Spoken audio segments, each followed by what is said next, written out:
Бүгүнкү күндө маанилүү иш-чара өттү. Бул деген башкы макулдашууга кол коюлду. Өзүңөргө белгилүү болгондой өкмөт токтому чыккан, башкы макулдашууну бекитип берген. Бул башкы макулдашуу 25-27 жылдарга каралган.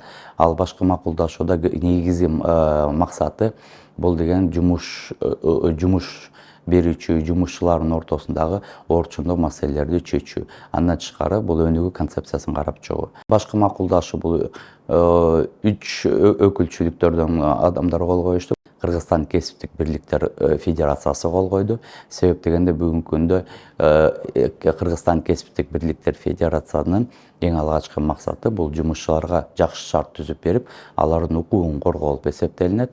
Андан тышкары жумуш берүүчүлөр тарабынан бул деген жаш ишкерлер ассоциациясы, андан тышкары өндүрүшчүлөрдүн ассоциациясынын өкүлдөрү келип кол коюп кетишти. Бүгүнкү күндө азыркы башкы макулдашуу, кол коюлган макулдашуу жалаң эле кагазда калып калбастан келечекте 2 жыл, 3 жылдын ичинде чындыгында биздин жалпы жумушчулардын кызыкчылыгына иштейт деген ишенимдебиз.